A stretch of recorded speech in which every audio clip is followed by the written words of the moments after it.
pick that up. You'll be able to look back at this at a later date. I don't know, to be honest with you, I don't know if you have to. I would think that a lot of this information is self-explanatory. Okay, so I think we will carry on now. We're just wait until 35 past and we'll be ready to go. This presentation is going to be on number bonds. For those of you that don't know me, I'm Mr. Ward. I'll tell you a little bit more about myself. Hi. Would you like to just click on your mute button there? Yes.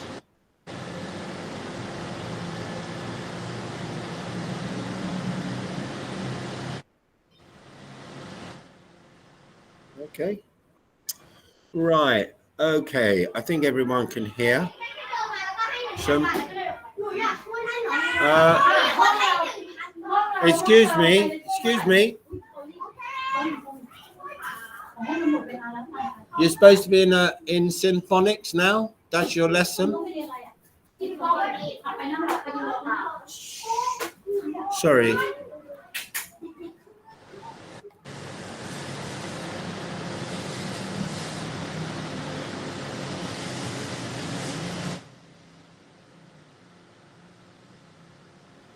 Okay, don't worry. For those of you that came late, I did warn that might happen.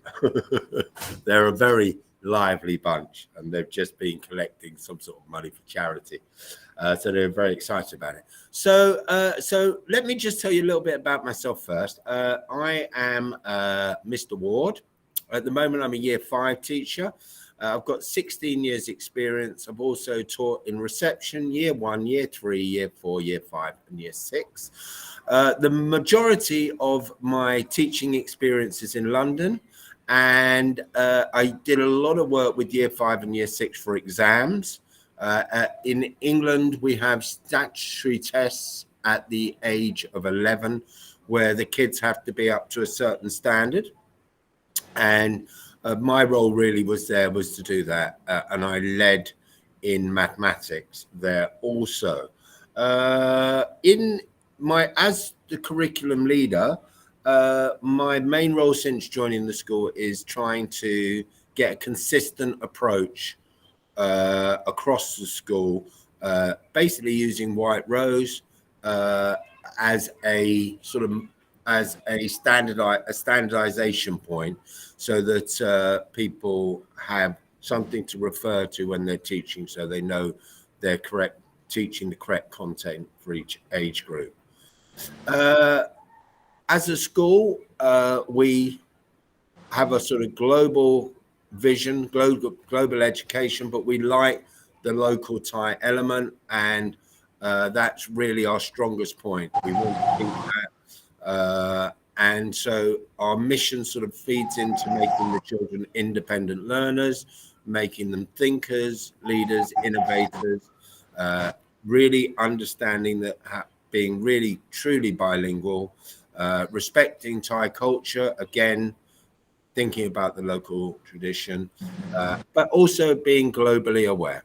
Okay, and below are our core values and dispositions, and they're just things that we like the children to think about when they're learning, to think about being responsible, respectful, fair, curious, proactive, things like that. Okay, now today we are going to be looking at number bonds, and I'm going to through this session we should be able to gain some insight into why number bonds are so important. If your child does not know their number bonds already, it's not a problem.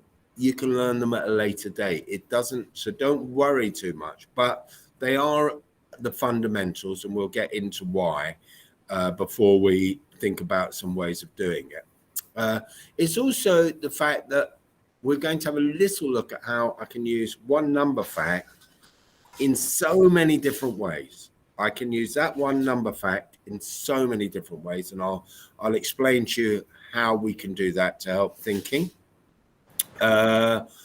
And we'll look at how it can be used in different parts of the curriculum, for example, fractions, decimals, and we are going to think about how much we should practice. We're going to have a quick look at timetables, and then I will take some questions.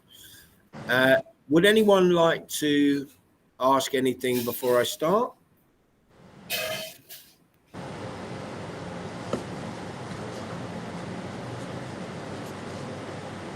Okay, so lovely. So first of all, let's start with what are number bonds. So number bonds are us thinking about, it's about us thinking about what basically what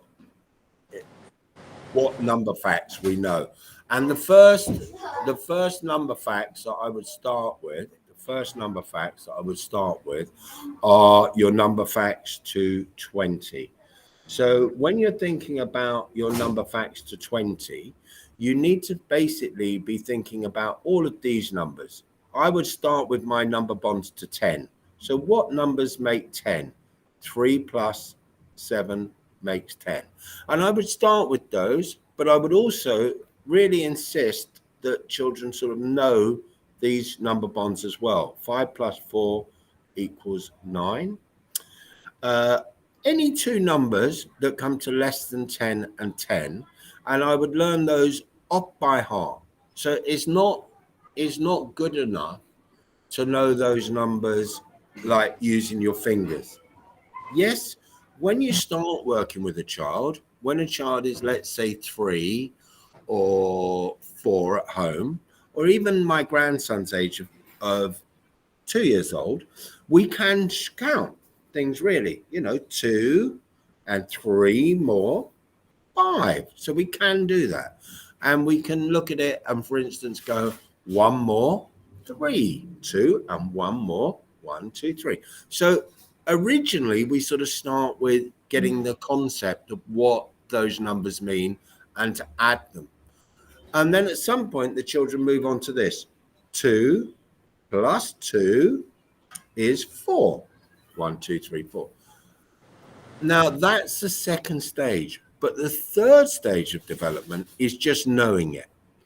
And the reason that we need to know it is because if I ask a question to a child, like for instance, you're going to go into the shop and you're going to buy 4 bars of chocolate and 5 bags of crisps.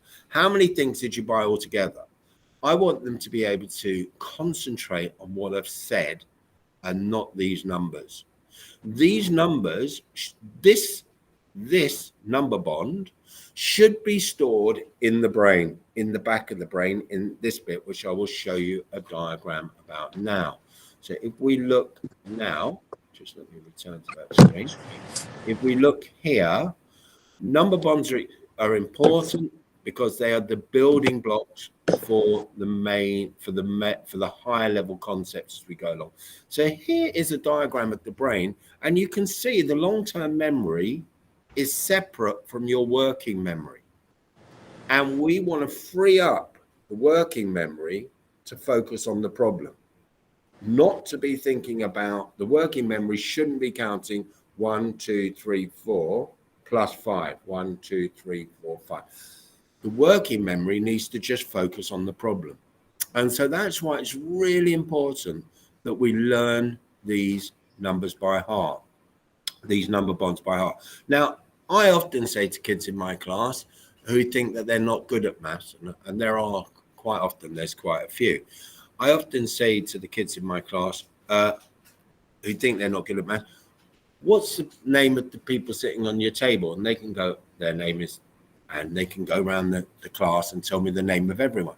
So you've remembered that fact. You don't look across the table and go, the person sitting across the table is Ing, E-N-G, Ing. You just know it. In the same way, 5 plus 4 is 9.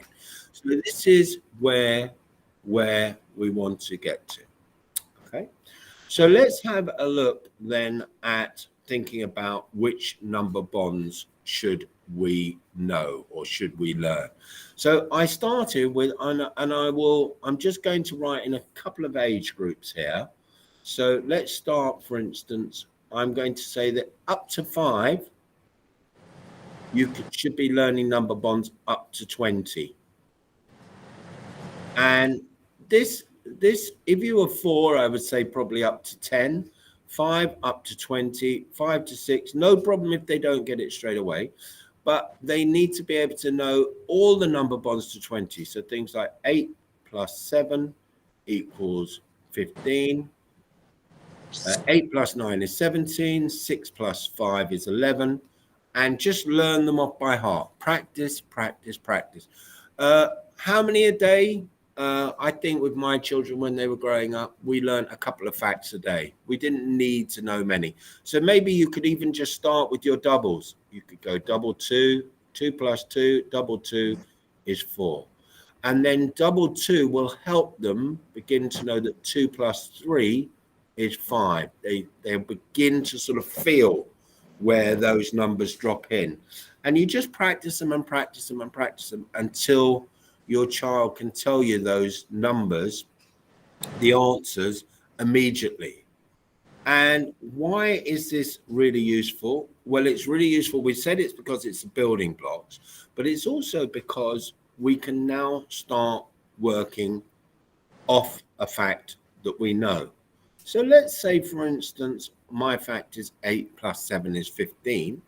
I also know that 80 plus 70 equals 150, or that 0.8 plus 0.7 equals 1.5, or that 800 plus 700 equals 1,500, or that 1,500 take away 800 equals 700, or 1.5 take away 0.8 equals 0.7. And in this way, the one fact is giving me lots of information, because we know that this is 8, the same as 8, but it's 800s.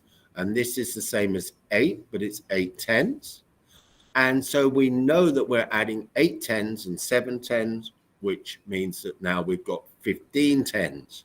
And it's getting them to realize that there is a connection there. And this is really going to help, even if you've got numbers, for instance, like 28 plus 37.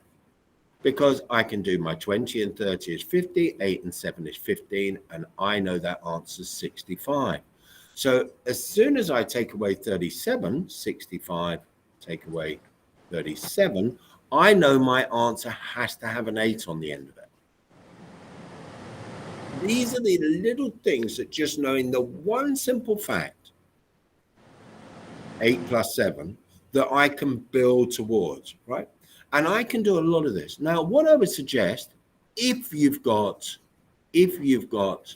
higher ability children, I would suggest that you sometimes just throw in a little curveball. And by a curveball, I mean, instead of, when you've got your 8 plus 7, just say to them something like this. 0.8 plus 0.06. Just a curveball, so that they're really listening to the numbers. This, I would say, I would leave 5 or 6. But then you're getting them to think about the place value. So this is working as well. Okay? And you're beginning to get them to really think about what these numbers mean. But because I know this fact, I can concentrate on this fact. And it's where I'm allowed to use this part of my brain, not the memory, that allows me to really get in and focus on that. Okay, is that clear so far? Any questions?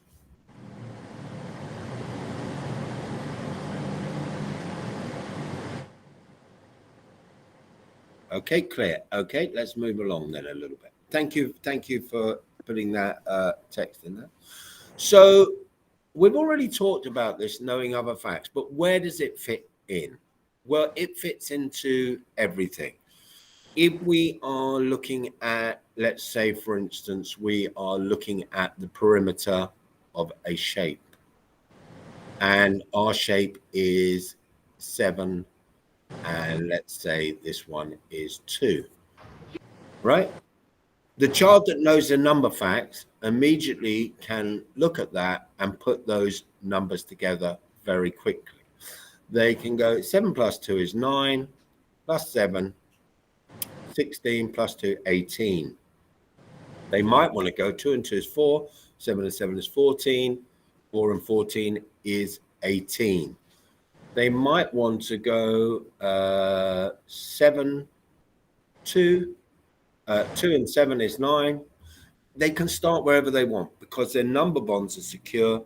They'll be very quick to get their answers. And again, we could change this quite easily to 0.7, 0.2, and now we're looking at meters, and there's no need to be afraid of the numbers because we know our bonds. So straight away, I can see how it fits into perimeter. Okay, what about if I'm given a few numbers that I need to add up? Let's have a look at that.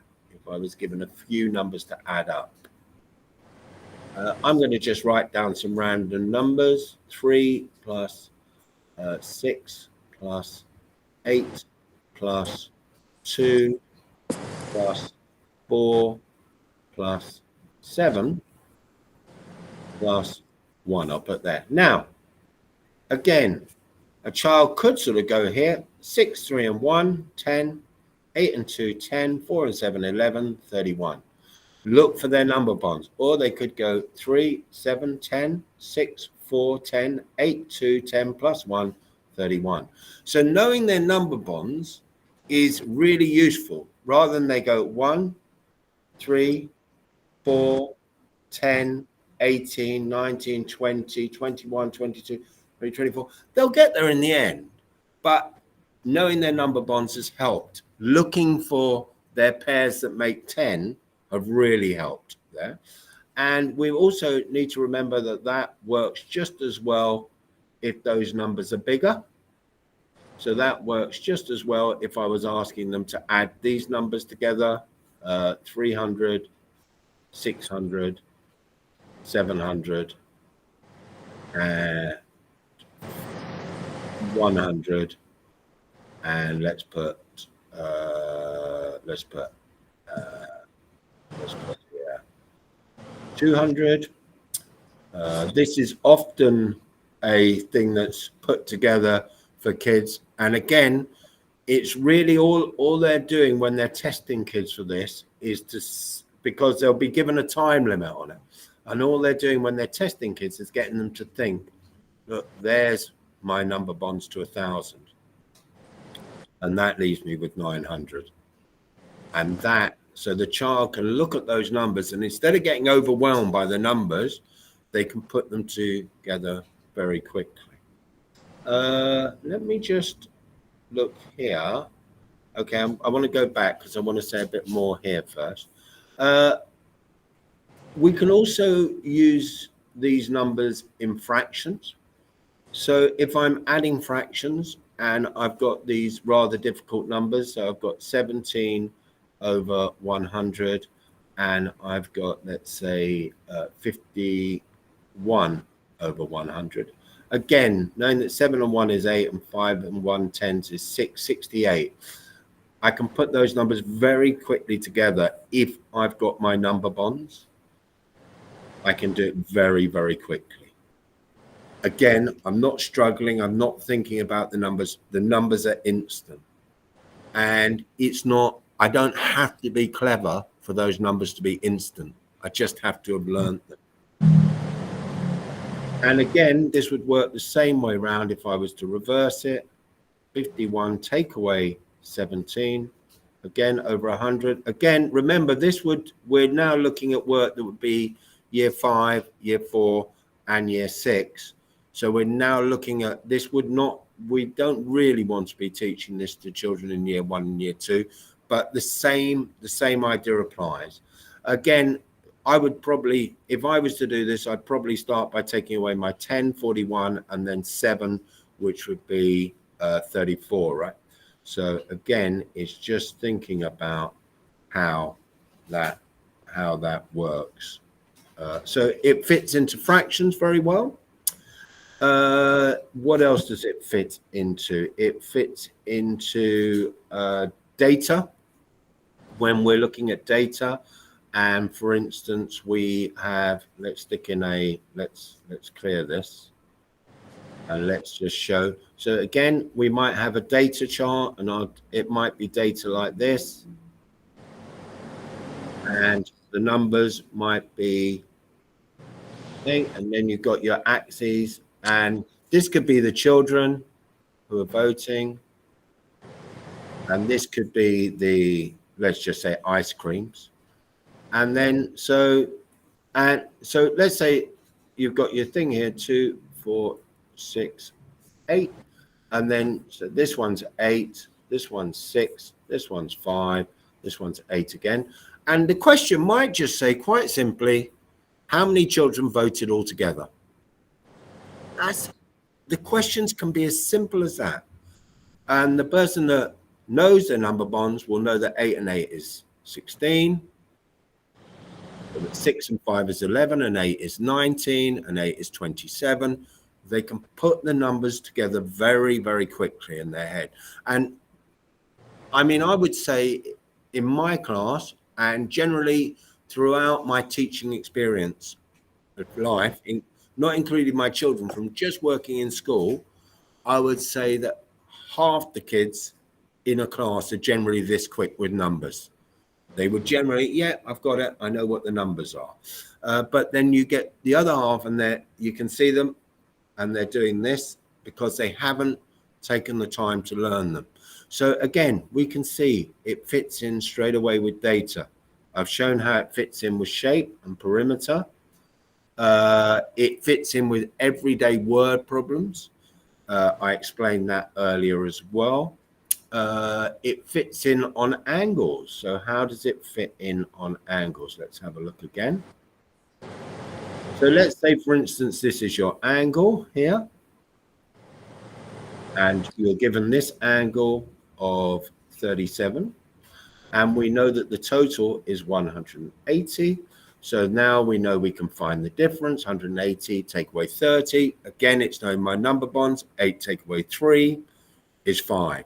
So 180 take away 30, 8 tens take away 3 tens, 5 tens. So 180 take away 30, 150 take away 7, and my angle here is 147. Okay. So if my question was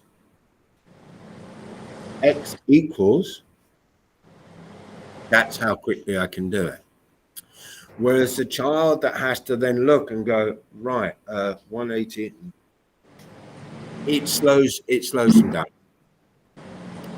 So, okay, let me just go through a little few recaps, because I don't want to overwhelm you, but I want to just make sure that we've got this. So the first thing I suggest is, if your children are up to around about 4 years old, and you can check this with Mr. Holden as well, but if you're just working on the numbers to 10, that's great.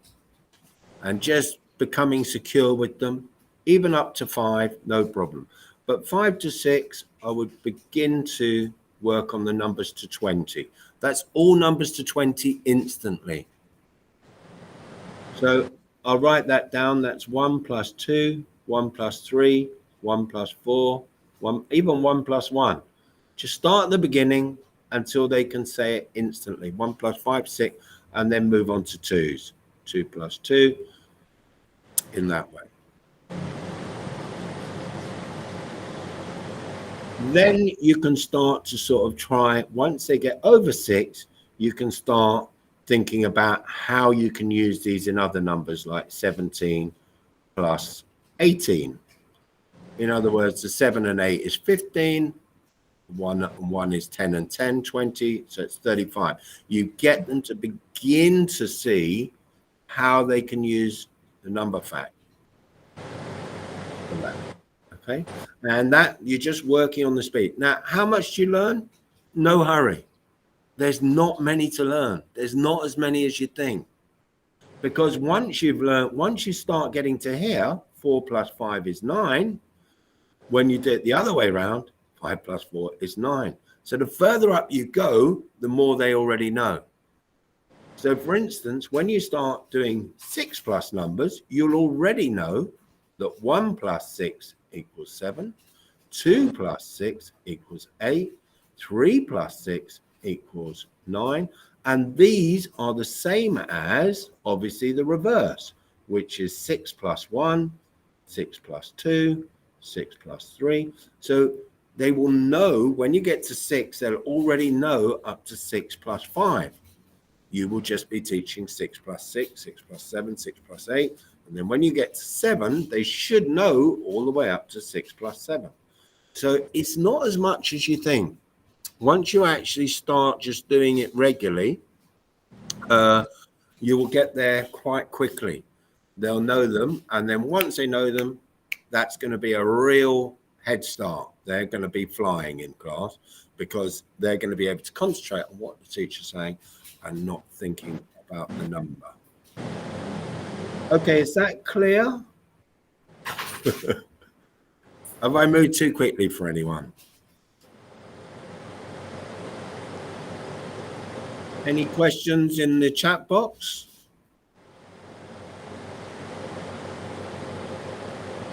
Okay, so as a bonus to this lesson, I want to talk about this, which is not just number bonds, but number facts.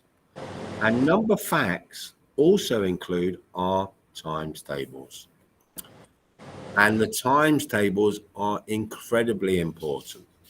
Again, we need to learn them off by heart. Why do I need to learn them off by heart?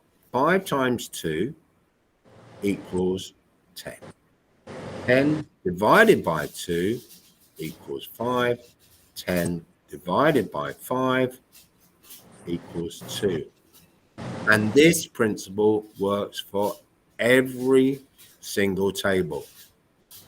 So if I know that 6 times 7 equals 42, I also know that 7 times 6 equals 42.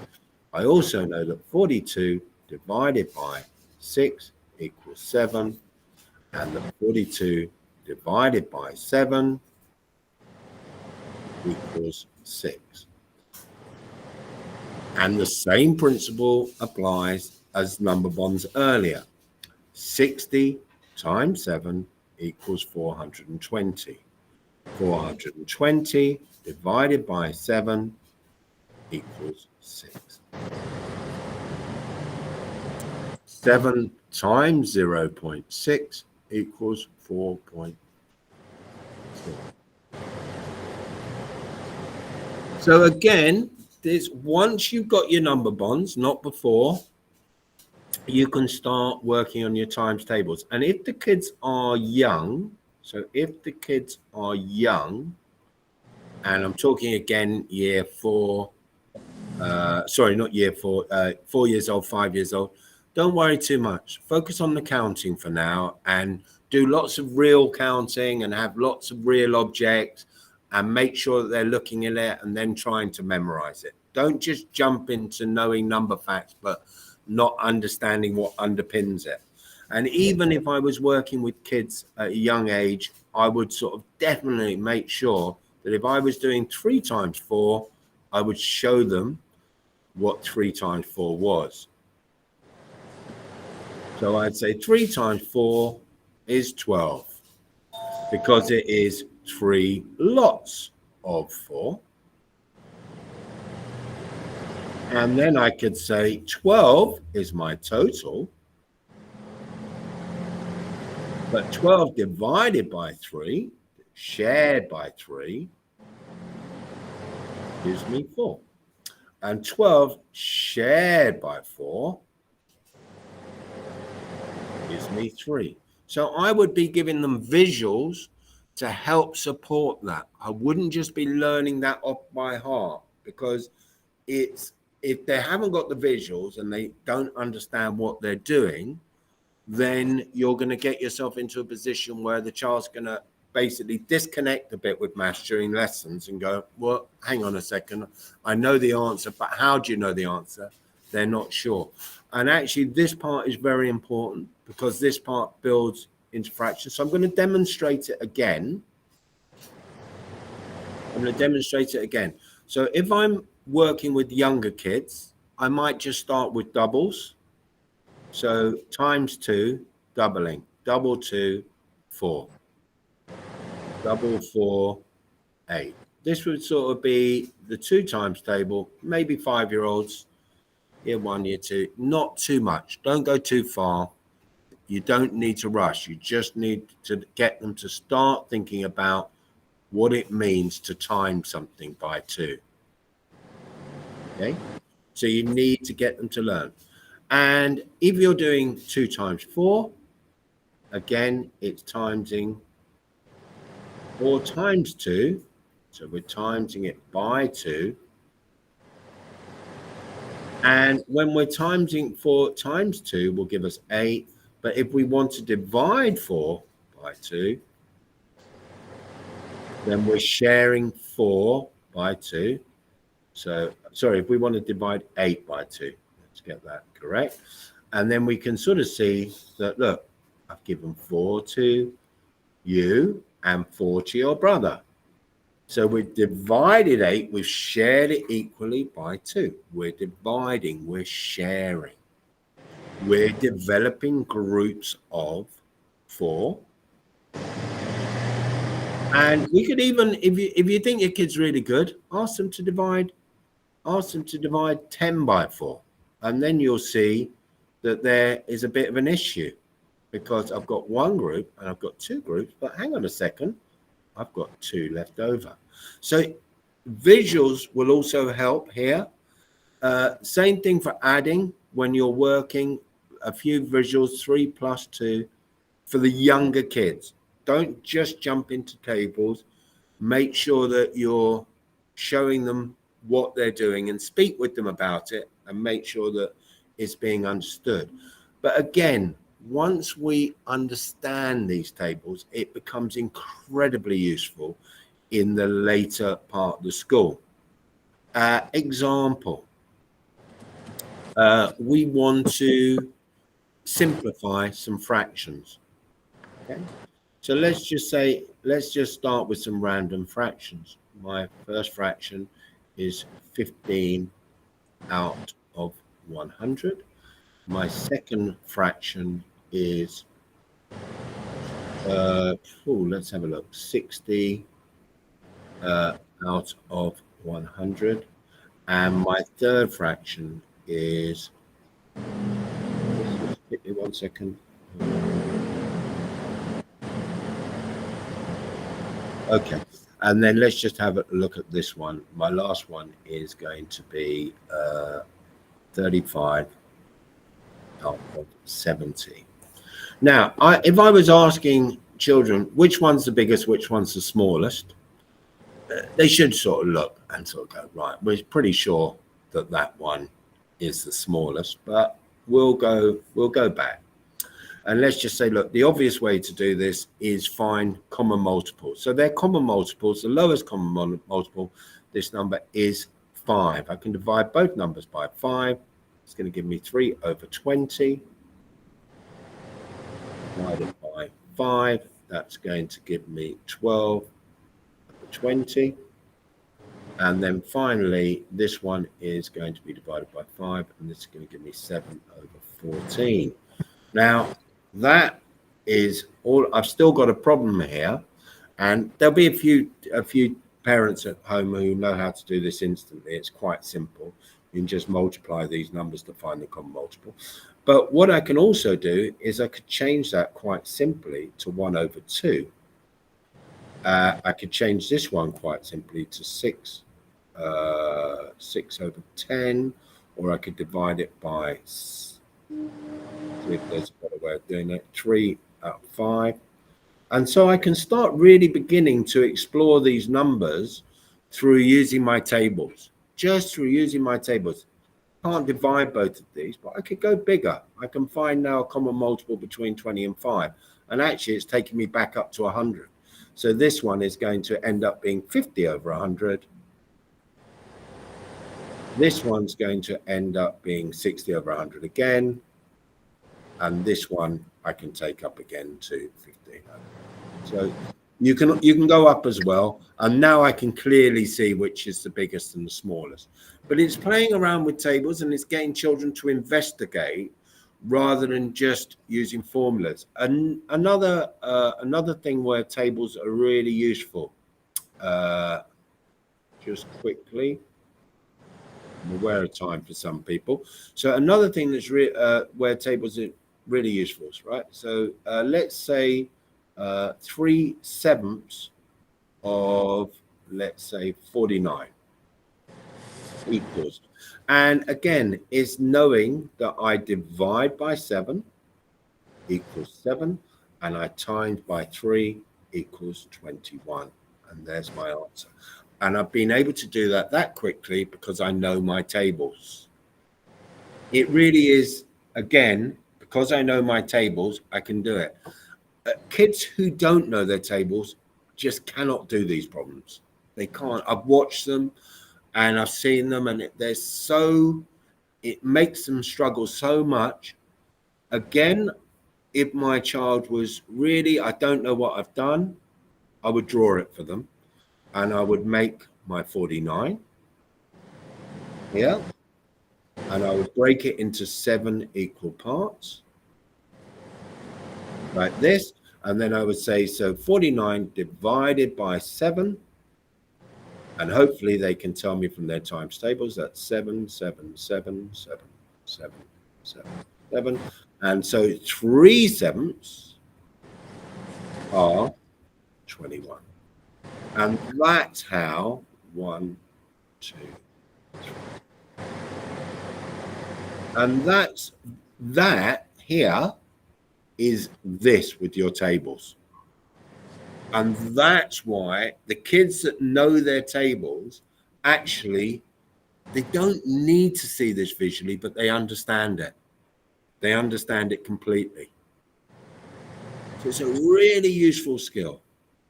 Really so useful. I can't tell you how useful the tables are. And the other thing where the tables are really, really useful is this. Dividing by 10, dividing by 100, and dividing by 1000. Again, I'm going to say to you that this is, you're moving into year 4, year 5, year 6 skill. But again, this is so useful for when they come to do measure and converting between millimeters and centimeters, to know that there are 100 centimeters in a meter, to divide it by 100. And to start knowing that this number here, if I divide it by 10, it moves along 1 decimal place. The decimal place doesn't move. If I divide it by 100, it moves along 2 decimal places. And if I divide it by 1,000, it moves along 3 decimal places. And just learning that, and that will also go the other way, 3.7 times 10 times 100, 1,000,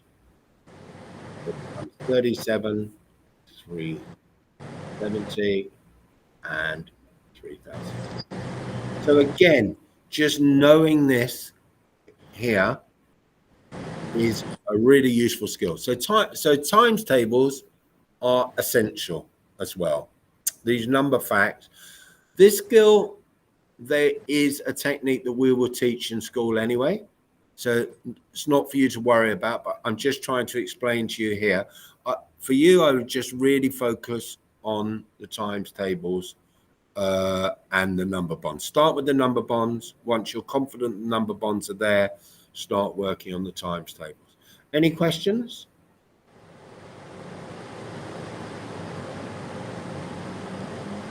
Okay, so the first thing I'm going to do with you now, or not the first thing, but the next thing I'm going to do with you, I'd just like to quickly open up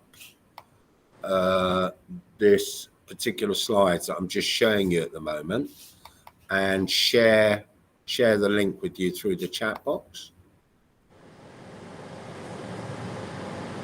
Oops, copy. Okay, so in the chat box now, you've got the link for the maths, and you can click on this link and it will open up the slides for you, and then you can click along the slides, go to your year group and open the slide that you would like to open. I can demonstrate this for you quickly, but I'll have to come out of the virtual tour. So I'll probably do that at the end if you just wait. Yes, that's a good question. Should you teach your child the same numbers often so they can remember them by heart? Exactly. And what I would do is I would exactly that. But what the main thing that you need to know, don't move too quickly and just focus on a few numbers until they're secure with them. Look, if I don't hear 7 plus 6 is 13, if I don't hear those numbers for a year, 2 years, I still remember them. They're in my long-term memory. I don't have to hear them all the time. Once you know they're remembered, the children won't forget them. So you don't have to keep going back to them. Once you know they've got them, you can move on to the next ones. Any other questions there on that? Would anybody like to put anything in the chat box that they haven't quite understood if I move too quickly? Okay. So for the younger kids also, we've got Numbots, and the children have accounts. They can play it. It works very well with part whole models and learning your number bonds. It's brilliant for it. Okay. Right, I'm going to actually stop presenting here, and I'm going to present my entire screen to finish. So let me just first of all stop presenting here. I'm going to that.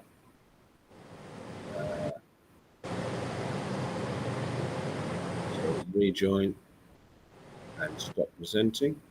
Right, and now I will present my entire screen and a tab.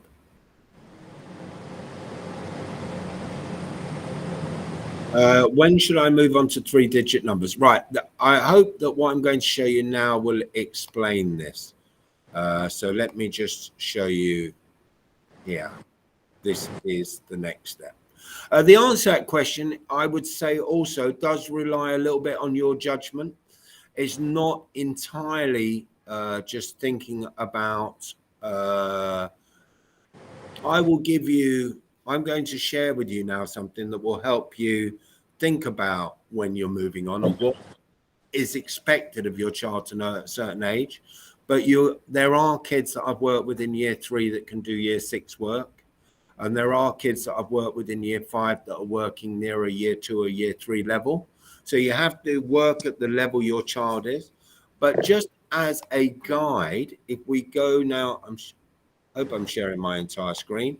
Let's just go in and open up year 1. So here's year 1 resources. And I've gone to the page and I've clicked on my year group. My year group's year 1. And I've got my learning material here. And let's look at adding and subtraction. And we'll just open the scheme of work. And then when you look at this, it will tell you number bonds to 10. So this is year 1, number bonds to 10. So know your numbers to 10. And here are some ways that you can do it. So you can start by doing part whole models, drawing out little diagrams of it.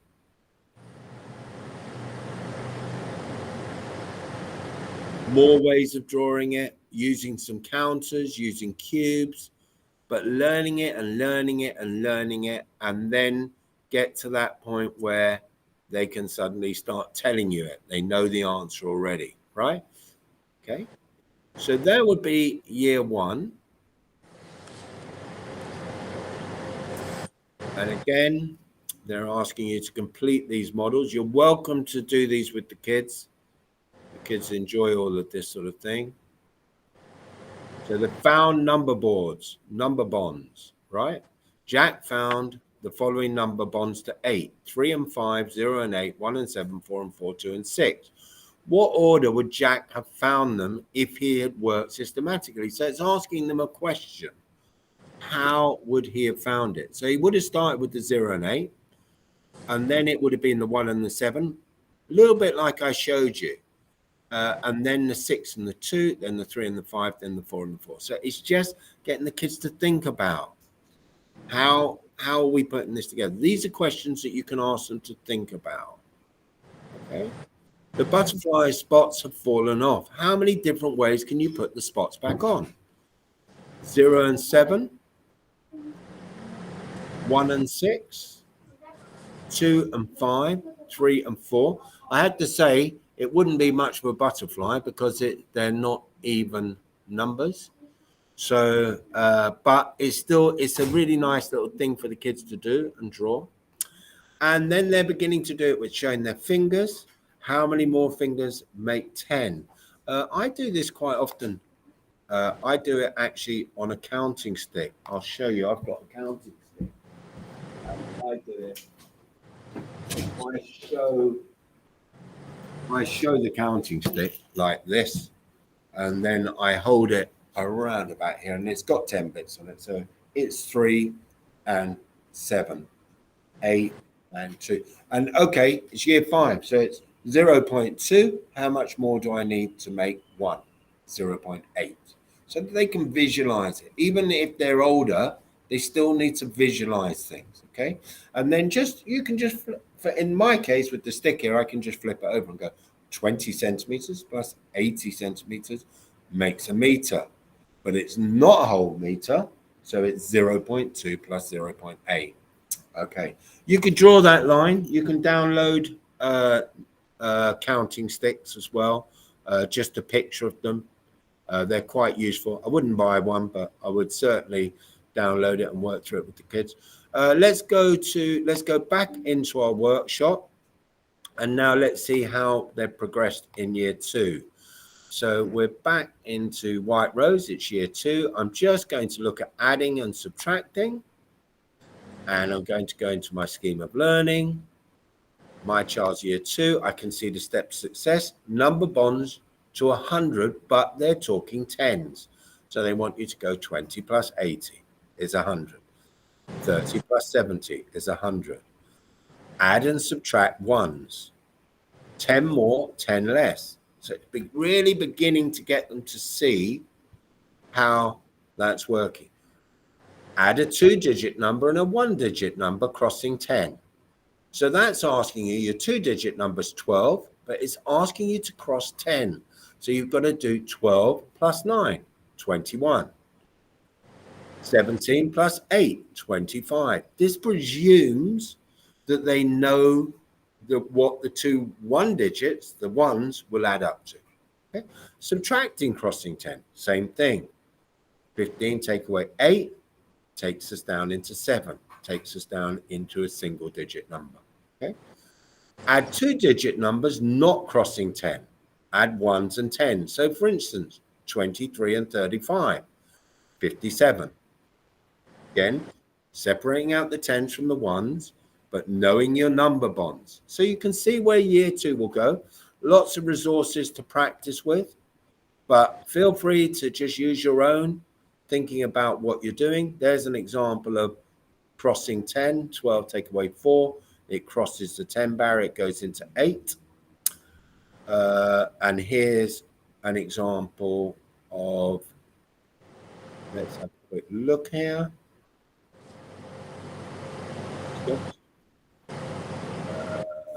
Here's a quick example, just looking where this goes to on this. Yeah, good. So it's got part whole models, and it's moving on slowly to think about numbers that can make 80. There's a lot of activities in this to really help them get the knowledge. Again, for me, I would just look at this bit of it and look at what it's asking me to do and have a practice. I want to show you where year 3 goes. I've talked a lot about year 4 and year 5, so I'm not really going to go into any more detail on that.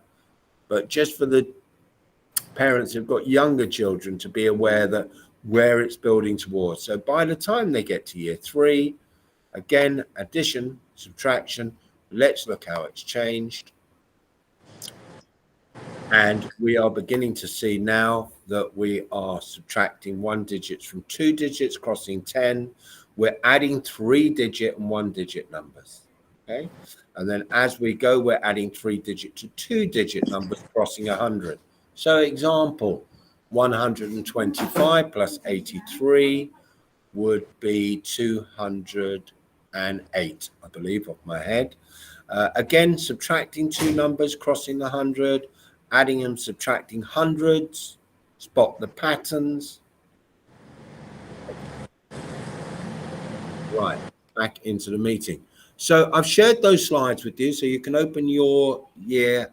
The main thing is don't move too quickly, and congratulations to children for trying and for learning, and not to worry if they don't remember something straight away. It doesn't matter. Just let's try again. See if you can remember tomorrow. 6 plus 5 is 11, and 6 plus 6 is 12, and 6 plus 7 is 13. Can you remember those? Go and draw it, write it out, remember it. Come back tomorrow. Have you memorized it? Let's try again. 6 plus 5. You see them doing that. You still haven't remembered it. Let's practice it again. So 6 plus 5 is 11. What's 6 plus 5? 11. What's 6 plus 5? 11. Okay, draw it out. Count them out. 6 plus 5 is 11. Go off and remember it. Come back tomorrow. Right, tomorrow. What's 6 plus 5? 11. Right, I know you've got it. What's 6 plus 6? 12. Got it. What's 6 plus 7?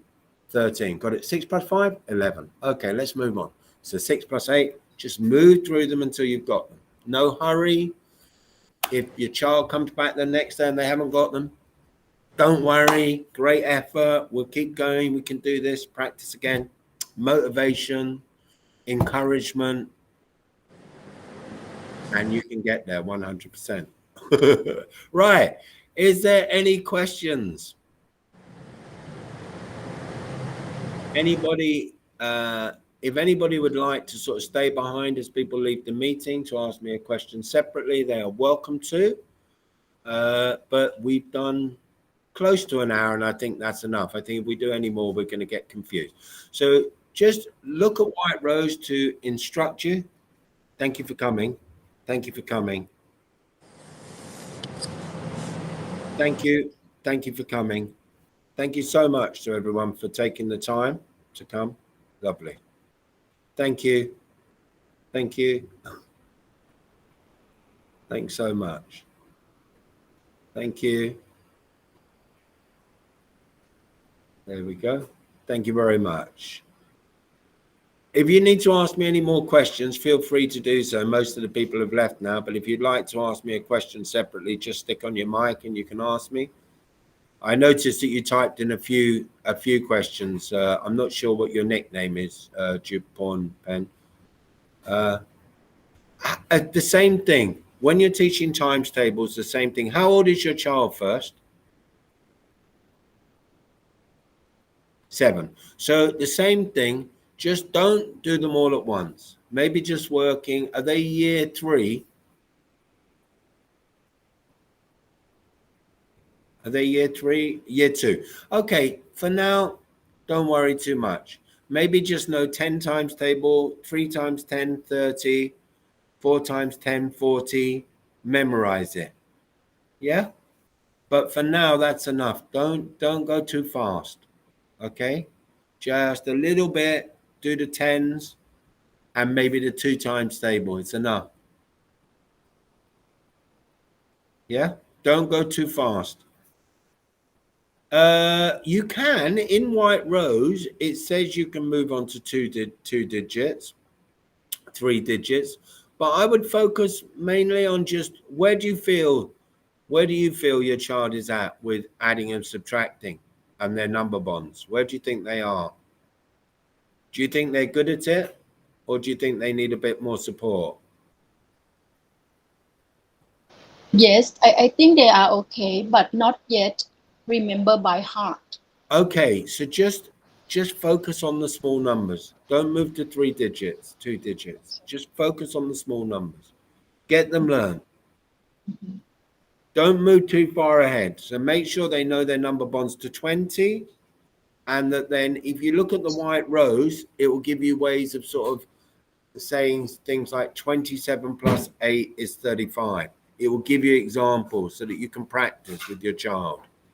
Mm. Okay. Thank you so much. Very Okay, useful. you're welcome. Thanks. Thank you for your contributions during the meeting. It's very nice. Thanks. Okay, all right. See you.